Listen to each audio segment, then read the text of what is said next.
Notnerd Podcast, Episode 236, Toilet Seat Inception.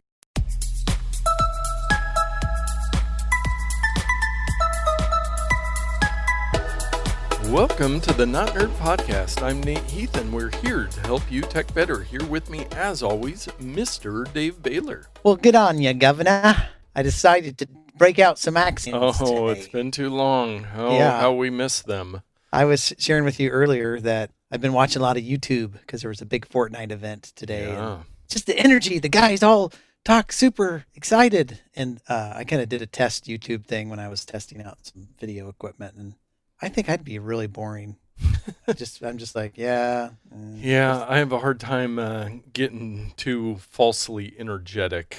Yeah. But some guys do, and it works out well for them. They do. Well, we want to be energetic for our audience. Yes. So what do we have lined up today? Oh, all kinds of good stuff. Let's move into some follow-up, as we always do to start off with. Several weeks ago, when Dylan, friend of the show, hijacked into our Zoom call, Zoom bombed us, we were talking again. We've talked, if any tech podcast has talked more about slow close toilet seats, I'd like to find it.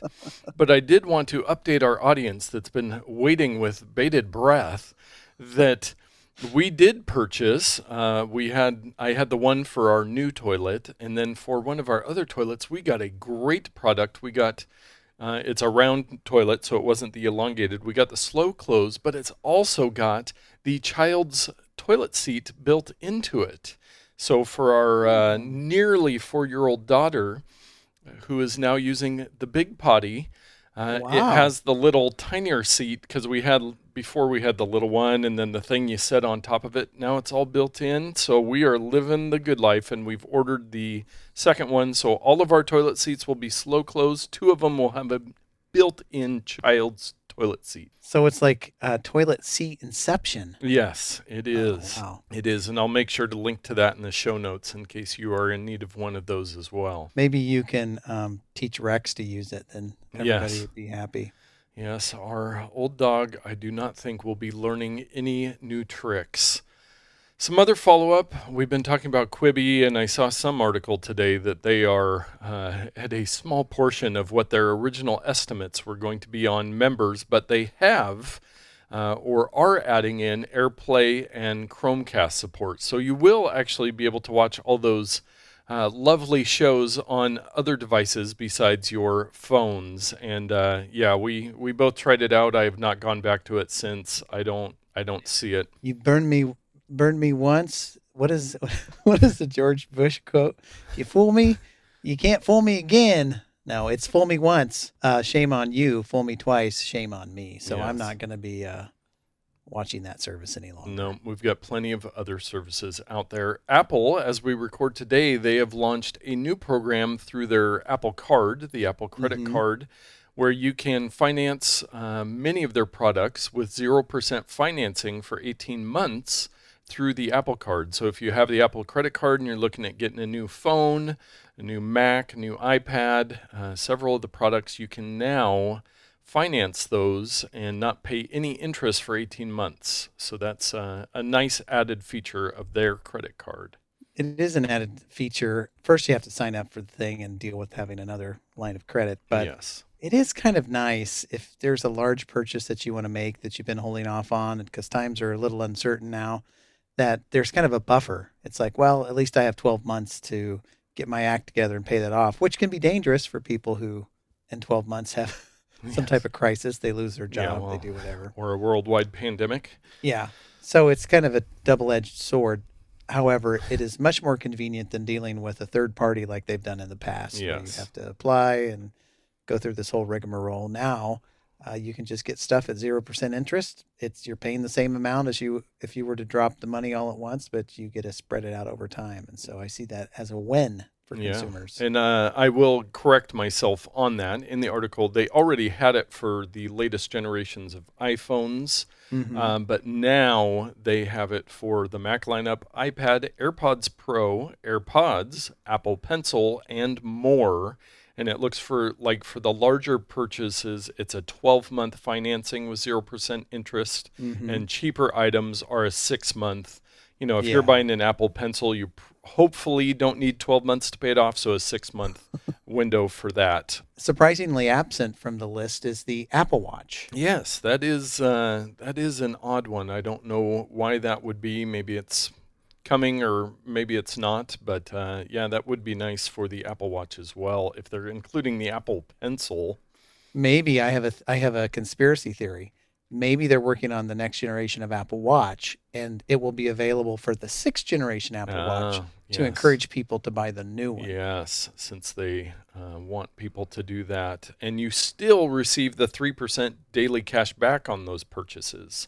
So you're actually getting negative percent interest for that time because you get cash back, 3% cash back on anything you buy through Apple with the Apple Card. So that still applies. So nice little feature. And another nice little item is they have announced their back to school program where you'll get free AirPods with a qualifying back to school purchase, so a Mac or certain iPads, you will get that. And Dave, I think you know some even more benefits of making a student back to school purchase.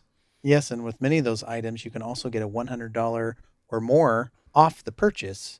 So in addition to getting a free pair of AirPods and potentially, hundreds of dollars off of your purchase, you can even lay down $90 and upgrade those free AirPods to AirPods Pro. And so I thought that was a nice feature for those, because in the past, it's been like, well, this is the free one and you can't get this one. And some people will be like, well, I don't want that thing. Yeah. So they end up selling it on eBay or whatever. But now with just a small addition, you're basically getting them for free, right? You're getting a discount on the hardware, and it's a $90 upgrade for the AirPods Pro. So it's kind of a wash. You're just basically getting an AirPods Pro for free, or you're getting regular AirPods and some cash back, which is kind of nice. We've talked many times about Slack, and we've tried Slack before. It's a chat app, and this was an interesting article that you found that Slack has made permanent work at home possible for their own company. So as many companies have been adjusting to remote work, they've really found that Slack is working out for them, and they'll be joining many others that are looking to permanently have a remote workforce like Twitter or Square, and I think everybody's evaluating it because they've been forced into it. Slack has made the same decision, so they will be moving to a more remote workforce, which I think we will see over the next 6 months. I was just listening to a tech podcast.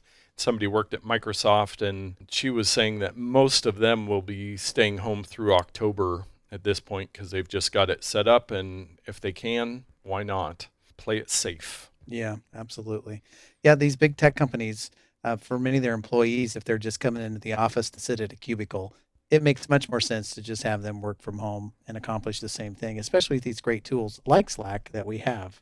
I wish that I could integrate Slack more into my life, because I think it would be a great alternative to emails and chats and all these other inputs. It puts everything in one place and kind of organizes it. So maybe in the future, but for the introverts like me who work better in a closed office without distractions, this pandemic has really helped my work environment a lot. There are disadvantages, of course, but there are certainly many advantages.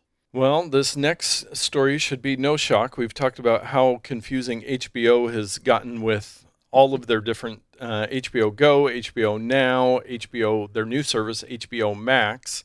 So they are retiring HBO Go, and they're rebranding HBO Now as just HBO, and then we'll have the HBO Max. So they went from 1 to 2 to 3, now kind of back down to 2 maybe. And why don't they just have one? Did we ever figure out why they just I have one? No idea.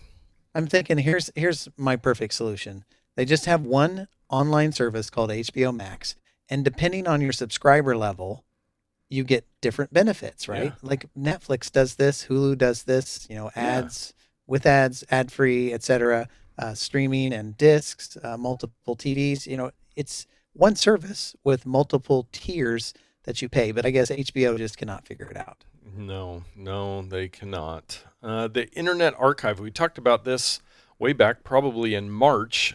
They had the emergency library where they made a ton of books available for free via the Internet Archive. Well, I think we also mentioned that the publishers were not too happy about that because that means people didn't have to buy their books. Mm-hmm. And so they are ending it early. I think maybe they were going to go through July, but they're ending it now because they need to appease the publishers. And Internet Archive does a lot of great things. We've talked about them quite a few times, and they were trying to do something great here, but those publishers got to make their money.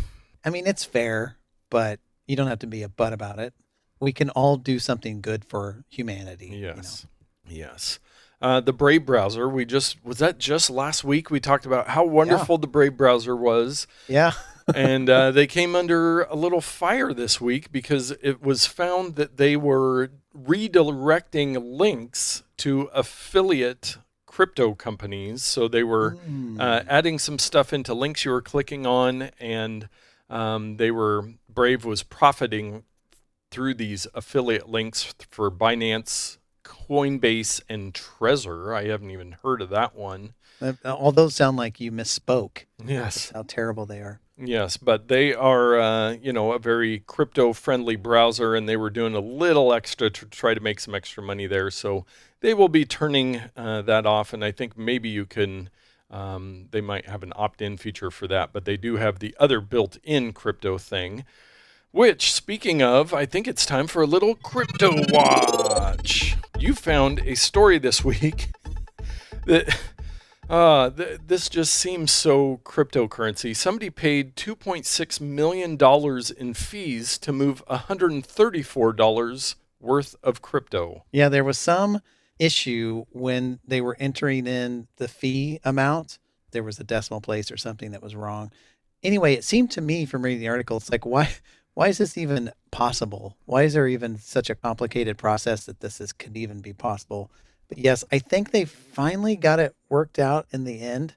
But can you imagine buying a blender or something from somebody with cryptocurrency and then getting a $2.9 million bill or whatever it was? Geez, $2.6 million. Yeah, that is just crazy. Yeah, so it's a weird thing. It was Ethereum coin, and they have this weird thing where you put in how much the transaction to get it moving faster, but somebody either fat-fingered it or there was suspicion of money laundering or something like that. But as we always like to do, I will take a look in my app here at the current value of Bitcoin whenever we do Crypto Watch. Right. At the time of recording, it is at $9,411.30 per Bitcoin. And I'm looking at the last 3-month view. The high was $10,370. The low was $4,942. So it is all over the place still. I mean, as we say every time, if you've got money to play with and you want to get into cryptocurrency, go for it. But if you're counting on that to pay the bills, good luck. And I'll give you an update on how much money I've earned by using the Brave browser for the past few months. I of course have transferred it all to Bitcoin because that's the horse I'm betting on. I currently have 0.0032256 Bitcoin, which translates to $30.35 US. Nice. So that's for several months of kind of clicking, well, not really clicking on their ads. They'll pop an ad up once in a while or whatever. As I mentioned before, this is the type of consumer contract that I can get behind. We will show you ads in exchange for cash or a service or something good, not just, hey, you decided to show up at this website, we're going to break your computer with all kinds of trackers. And that's not the contract that I signed up for. So. No. But the contract we all sign up for every week is Dave's Pro Tip of the Week. And speaking of web browsers, I'm going to talk about web browsers again to kind of dovetail in from some of our news stories and from last week's browser tips that we used. Some web browsers, as we discussed before, can be really resource hungry. And I was just talking with an employee today, and she said, should I be concerned my computer when I'm working here on the couch or, because we're all working from home, it'll just fire up the fans and get really hot. And I said, well, there are a couple things. And one, it could be maybe the ventilation area is full of dust and whatever, maybe spray that out. But I said the most likely problem you're having is your web browser is Chrome and you have a million tabs open. And she Yes. goes, really? I have like 900 tabs open. And I said, that's probably what's going Yes. on. And I talked to her about, Zoom videos and all these other video things cause your computer to have to decode, and they can really get fired up about that. So my pro tip is extensions. And many web browsers, and I know we've touched on some of these things, but many web browsers have extensions that can really help with the memory management and resource management of your computer. So the one that I want to focus on today is called, well, yes, I'm the Great Suspender. It's the Great Suspender, and you're welcome. I won't be charging for that impromptu concert. The Great Suspender is a Chrome and, yes, Brave extension, and I suppose Microsoft Edge, any of these browsers that are based on the Chromium engine can use these extensions. So in Chrome, there's this one called the Great Suspender. Here's its claim. I can make your computer run smoothly by suspending the tabs you aren't using. You can fine-tune the settings below. It's free to use. There are wonderful settings. One setting that I would recommend turning on if you decide to use the Great Suspender is under the suspended tabs section of the settings. You can automatically unsuspend a tab when it's viewed. Because this is what happens. If you have a suspended tab and you don't have that box checked, when you go back to the tab, it'll just be a black screen that's like, all right, click here to resurrect your tab. And that's kind of a clunky experience if you ask me. So if you have the button checked, when you navigate back to the tab, it'll reload itself and it'll put it right where you left off. There are things that you can do to say, I never want to suspend a tab that I have pinned. That's a feature in Chrome. You can pin a tab. You can turn that on or off. You can say, if I'm filling out a web form or something, don't suspend that because I don't want to lose my 3 pages of forms that I've filled out. So you can really fine tune it and make it work exactly like you want it to work. And one of the great things is you can tell it, I want you to suspend tabs after 20 seconds, clear up to 2 weeks, or to never. Wow. And I don't know why you would choose never. Yes. Why did you put the thing on there to begin with? But it's default set for 1 hour. I personally think if you have a laptop and you're working on your couch, you should probably set that thing to like 10 minutes or something like that. And then if you find that's just a little bit too intrusive because you're waiting a half a second for the page to reload, maybe bump it up to a half hour. Extensions are wonderful things. There are a million options. And this week, if you choose no other extension, you should choose the Great Suspender. Yes, I use it. I've been using it for years, and I often have many Chrome tabs open, and it is a lifesaver. It kind of dims out the little icon so I can tell that most of my tabs are suspended. And I do, if I'm working on developing a website for somebody, you can right click on that and say never suspend this tab. It adds a little thing into the menu. So I highly recommend this as well. Good choice, Dave. Yeah. I think one of the things that this app affords people, instead of having a complicated bookmarking system, you just basically leave the tabs open that you want. So you're not having to delve into your bookmarks to find, where did I put the bookmark? Did I put it in a folder somewhere? I don't even remember. I'm just going to type it into Google. This just puts them up in the forefront of what you're working on so you can easily access them. Okay, well, let's move on to our takes of the week. Next week, as we mentioned last week, is Apple's WWDC, so we'll have our special episode for that covering whatever Apple announces. But news was a little slow this week, but I still found some great stories. This first one, Dave, I think you found this one, and I did as well. A man sues Apple for a priceless $2 trillion following his 2018 iPhone repair. This should have gone under the odd take of the week. Yes. News.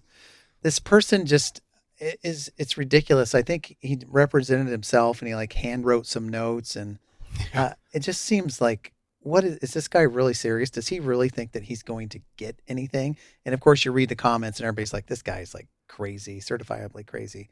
But nonetheless, he sued them for Yes. Priceless trillion dollars. That's his language.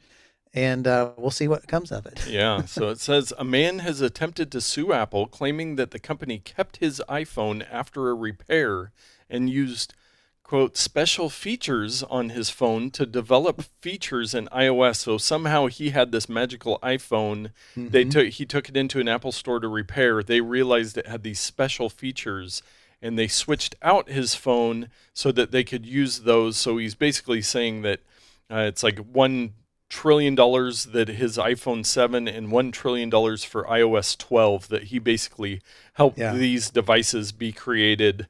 But yeah, it's unclear how his device was modified to basically have future features. I don't know if it's a device from the future that he brought back, or I don't exactly understood. Yeah, time travel would not be out of the realm of possibility for his beliefs, but he's claiming that his phone had features, he's claiming that his phone had special properties that they reversed engineered to develop the next version of the operating system or something. Yes, and just a note, if you do take your phone in or send it in for repair, they will often send you a different phone. It's easier for them to do that way. They give you a refurbished one, take yours, then they can take the time to refurbish yours right, get it fixed, and give it to somebody else. So I'm guessing that that's maybe what happened here, and he just assumed that he had magical things on there. So I don't think that one's going to go too far, but just good reminder that, Apple's lawyers, they stay busy, because I'm sure this isn't the only one. Maybe not for $2 trillion, which is... actually, Apple's stock is at its highest point ever. They're almost at 1.5 trillion, so an extra $500 billion above their total market value seems a little rich. I would like to take this opportunity to say the show is sponsored by Just Say No to Drugs. Yes, we do need to mention that more. Speaking of on drugs, Windows 10 had a recent update that broke printing. Their June 2020 updates, if you had a printer plugged in via USB, which many people do, it was breaking printing. Yeah, unless you were using Wi-Fi, but it's like this stuff. And I was reading something else this week. I follow a guy that goes through all of the Windows, monthly, their big update push, and how many... just hundreds of things that they fix every single month, so then they break other things. But printing's kind of an important one. As much as we would love to get rid of printing, and I've mentioned that before, we are not in a paperless society, so we still need to be able to print, Microsoft. I will say this. I've been excited about Windows the past few weeks. I've installed Windows on my PC, and I've been using Xbox Game whatever Pass. I got a free trial for that and been playing some PC games on my Mac. Yes, you can do that. And I've got an old Mac back here that I put Windows on, and I've been going along, and it's been working great. And then it happened. Out of the blue, something crashed, couldn't get it to work. It's been all this time. And I was like, yes, this is the Windows I remember. This is why I don't use Windows. Yep. And I got stuck in something, and I was just like, it should not work this way. Why is this breaking? I don't understand. But for the honeymoon period there, it was really great for a little while. Yeah. But these constant updates that are supposed to fix things are typically what break the things that are already working. Yes. This next one could probably be a bonus odd take of the week. This might just be the bonus odd episode. But this is one that you found, and it's related to COVID-19 and the death toll here in the United States. So they created a webpage with 100,000 faces to represent that milestone. But the catch here is not a single one of these faces is real. They are all AI generated. Yes. I dug a little bit deeper into the story after I sent it to you. And apparently there are only 300 unique AI faces that they reused over and over again 100,000 times. So it's a little disingenuous on the surface, but the concept is still very interesting. We've talked about some of these computer generated faces before. And this was just another use of those that kind of linked it to a current event. If you needed to generate 100,000 unique faces to represent something, computer algorithms are able to do that. You're not infringing on anybody's private photos or their likenesses. Now, my guess is I saw a headline recently of doppelgangers, Oh, yeah. and it said there's a certain number of people in the world who look almost identical to you. It's like hundreds or thousands. I don't even know. Yeah. But there's only so many facial features that work. My guess is you might be able to find somebody in this list that kind of looks like you, but for the most part, they're basically copyright-free facial images you can use. And so interesting amalgamation. Yeah, so for things like stock images or, things where you just want to create faces and you don't want to pay for talent, have the computer do it. So Tinder profile. Yeah, Tinder profile. I did hear a discussion on that a while ago that, people making fake Facebook profiles or whatever, any social media or dating service, you could create a face and then somebody can't say, hey, this person stole my identity. They're creating new identities that don't exist. Yeah, so maybe identity theft will go down and it'll just be, everything will be made up, including the face. There we go. Sony unveiled their new PS5 design this week and some of the accessories to go along with it. There's been much banter about the design, and it's kind of this very space age looking thing that will not be stackable like many of the gaming systems or different streaming boxes where you can't, traditionally you had your stereo cabinet with your receiver and your CD player and your tape player and then your record player on top and everything stacked or underneath your TV. Well, that's not really the case too often anymore, but the new PS5, they did not reveal pricing or anything. Now, the interesting thing, at launch, they will have a version that has a Blu-ray drive and one that is digital only, which the recent video games these days are insanely huge, so you could have to download 100 gigabytes for one game.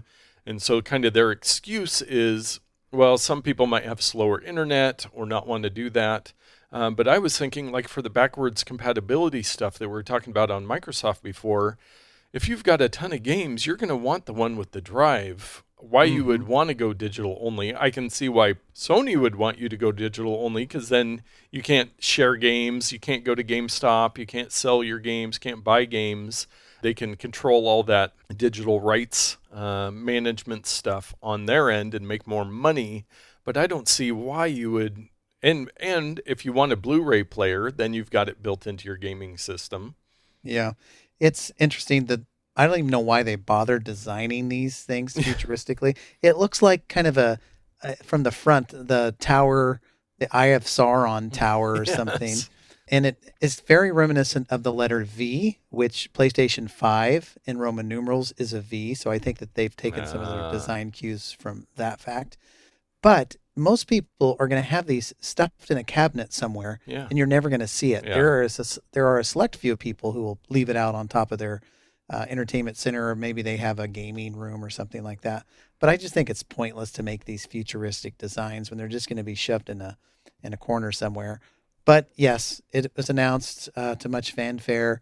I think the design looks very strange. I too am always going to buy the one that has the drive option. Yeah. So we'll let Sony be Sony. Yeah. Microsoft's new device that's coming out this fall looks like two cubes stacked on top of each other. It's just a rectangular cylinder, if that's a thing, or a rectangular column, I should say. Yes. Which I guess I would say is a little more aesthetically pleasing because it's not as much in your face as this white and black alien Wi-Fi router looking thing. Yeah. Well, I'm sure they'll have many special versions with different colors. I did see a funny image online that somebody had posted the horizontal view of it and said it looked like a $100 million art gallery on a college campus or something like that. Very, very design heavy look. The side view is very strange. Very, very strange. Yes. Well, Twitter, they are testing another new feature. We've talked about many of these features they test. This one I like. It will ask you if you have read the article. If you have not clicked a link on an article and you go to retweet it, it will ask you if you have read it before you are able to retweet it. Interesting. Which is a vast problem on social media. Somebody sees a headline they like and then they retweet it and then a bunch of people see it and there's a good chance that the headline has nothing to do with the article or is misleading or just untrue altogether. So, Just like the story we talked about with the AI faces, 100,000 Yeah. faces. Well, it was really 300 Yeah. faces, but But hey, it sounds a lot better when you say 100,000. So I think more of this kind of stuff. I really, even non-tech related, I think we all need to do a better job of researching. The amount of stuff I see posted on Facebook from all kinds of people that just is completely not true or completely divisive, and just wrong information to prove a point, and it doesn't help anybody except for the people on the other end of that link that get ad money off of you clicking on it. well, it really helps the trolls from other governments who are trying to rile up the United States, because they're the ones creating and posting these stupid articles that make no sense. Yes, they are. Well, our security and privacy story of the week, Dave. We talked, what was it, about a month or two ago. Time has lost all relativity, but It has. Nintendo has revealed that an additional 140,000 accounts were hacked in their recent hack, which we usually hear this. They put out a small number when they get all the press, and then they say, oh, it wasn't just 160,000 people, it was 300,000 accounts that had been hacked. Reminds me of Yahoo. Oh, we've had thousands of accounts hacked. This is bad. And then it's like months later, it was like 3 million or something like that. Oh, yeah, it is never ending. But yeah, the company warned that impacted players' nicknames, dates of birth, regions, and email addresses may have been viewed by a third party, and that unauthorized digital purchases could have been made in Nintendo's eShop. So Yeah, I did not change my password. I probably should. I like think my they, password, though. Yes, I think they notified people, but that were affected. But who knows? They probably didn't notify all 300,000 or however many more it actually was. Mm-hmm. Our bonus odd take of the week. I found this. I think maybe it was through Kotkey or one of the other emails I get that just kind of gives you fun stuff. Flickr, yes, Flickr is still around. I forget who. Oh, Smugmug. Smugmug owns them now, but there are some great collections on there. People that just collect all kinds of photos and images. And this guy, James Vaughn, his username apparently is X-Ray Delta 1. He has this amazing collection of old, I think it's all like 30s to 50s advertisements and They're magazine beautiful covers, and just this great artwork of, just kind of that artsy but futuristic. And he's got them all sorted into kind of different categories so you can go through there and look. It is just a fun. I need to go through there and look through some more. I spent some time there, but if you just want to find some mindless entertainment and see advertising and media from a different era, which I like those little time capsules, this is a great way to do it. I love this retro futurism type of style, this aesthetic. Yeah. And I could look at this stuff all day. I clicked on the Populux collection that he has made there. It's just wonderful to look at. It really is. Yeah, so the link will be in the show notes as always. And as always, we've got some picks of the week. So my pick of the week is something I do not own this pick, but I have purchased it many times. And yes, you have guessed it. Those that are playing at home, it was for work, a work-related pick.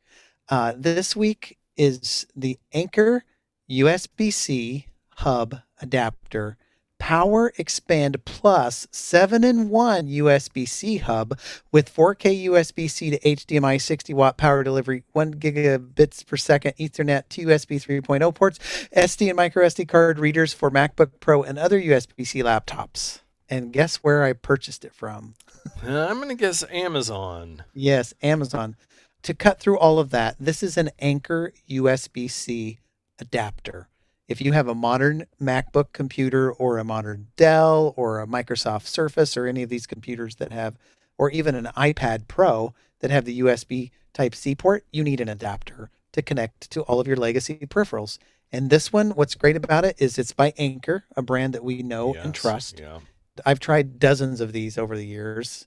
Some of them don't work so well. So you want to spend a few extra dollars to get one from a company that you trust.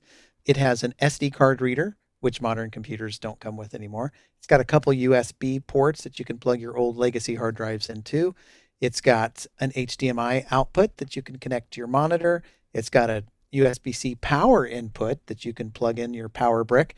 And then the creme de la creme is that it has a built-in Ethernet jack on it. So if you are at your desk at work with wired internet, or even at home, you can hook all those peripherals into this tiny stick and then plug one single solitary cable into your computer, and everything just connects and everything just works. And then when you leave for the day, you take your laptop and you leave the adapter and all the peripherals behind. Yes. I just like them a lot. They're great. I actually have a very similar device that I actually got from you that has, I believe, all the same ports. It does have 3 USB, maybe 4 USB 2 or USB 3 ports, whatever it is.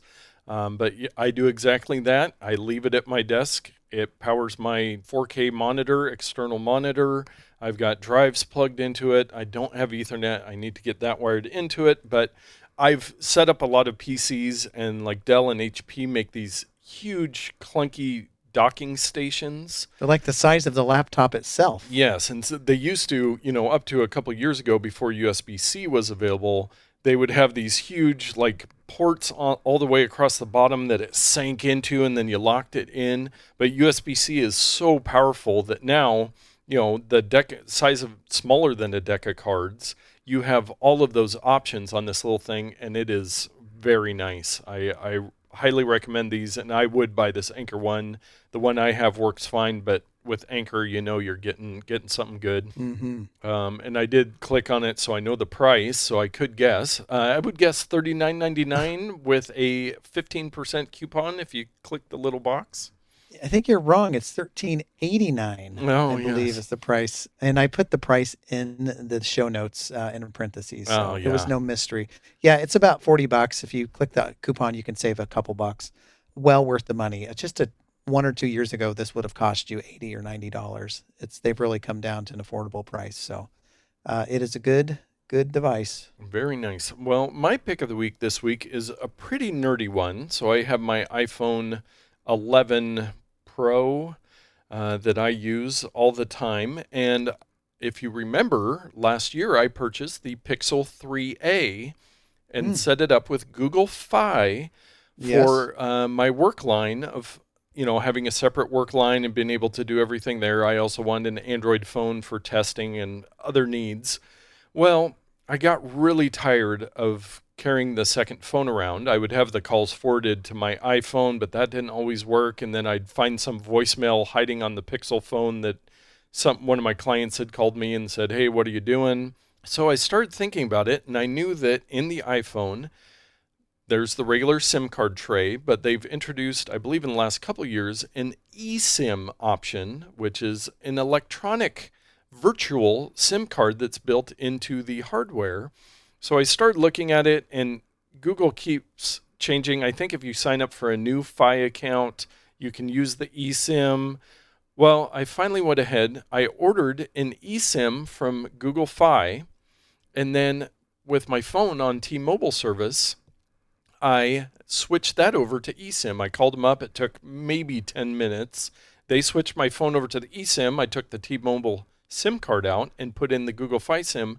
Now my phone is fully, basically two phone services within one phone. I have my T-Mobile service and I have the Google Fi service. iOS, as per usual, it just works great.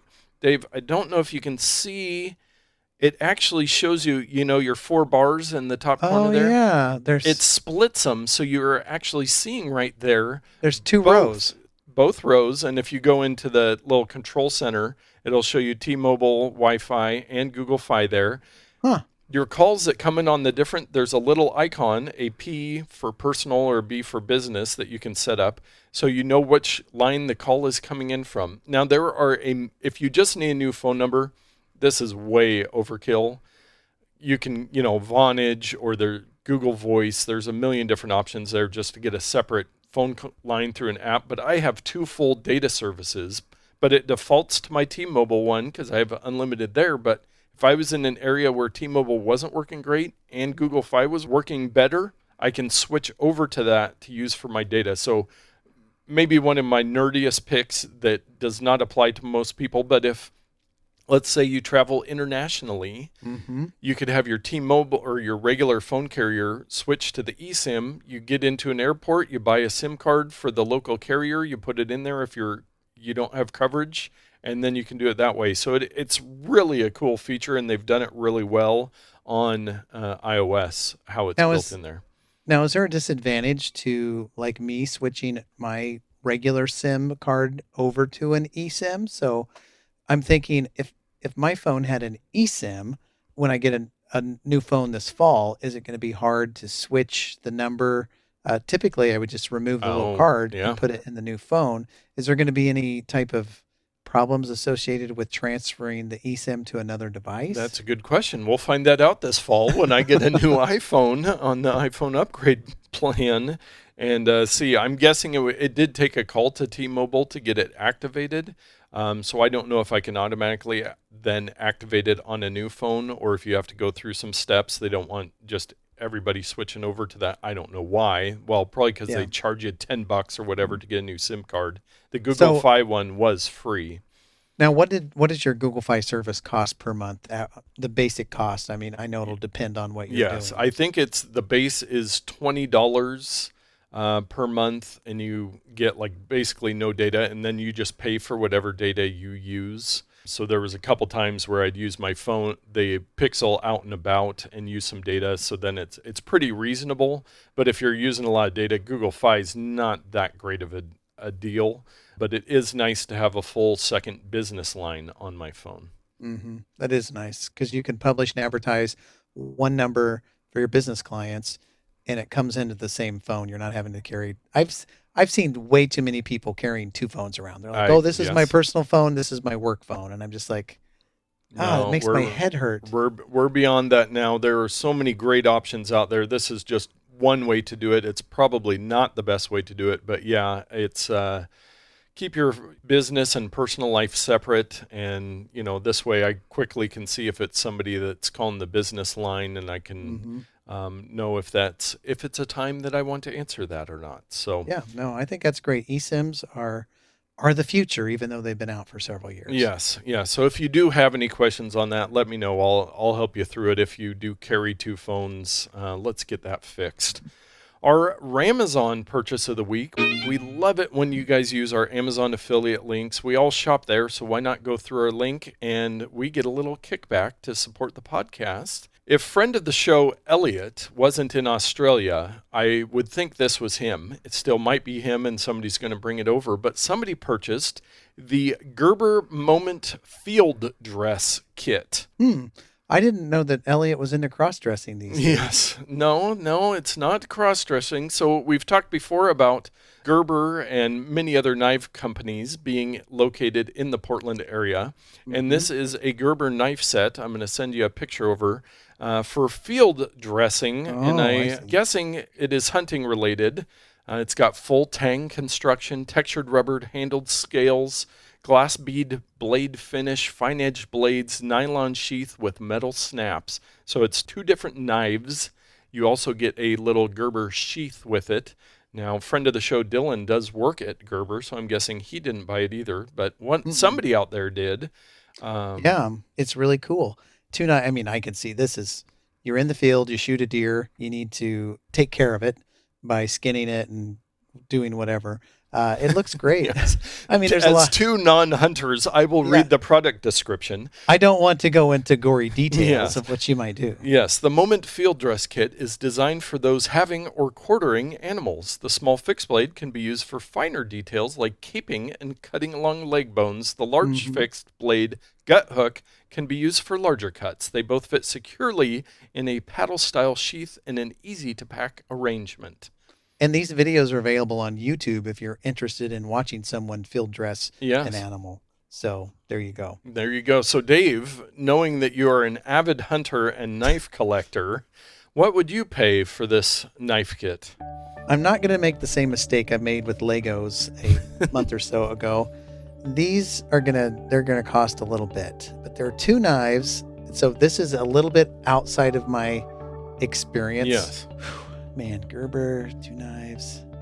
Does have 4.5 stars on 182 ratings on Amazon. I have a number, but it feels low. So I'm going to give you 2 numbers. Okay. The number that feels low is $79 for this kit.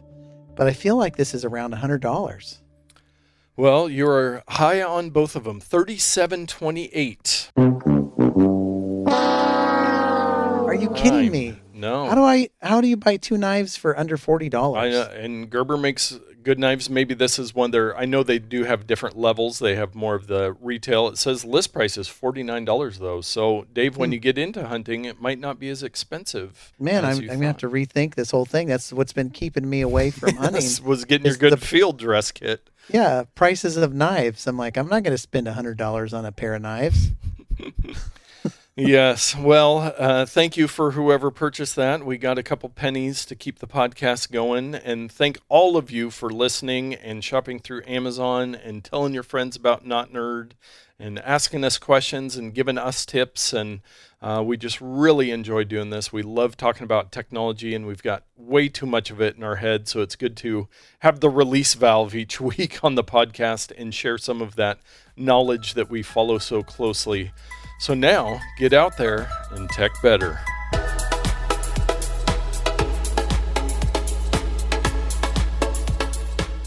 Slack has actually found that it's possible for their own company to do remote work. Possible with, how many times did I just say possible? If our Snapchat maybe, no, Cat Square. Jeez, I'm all over the place. Cat Square. Let me start that over.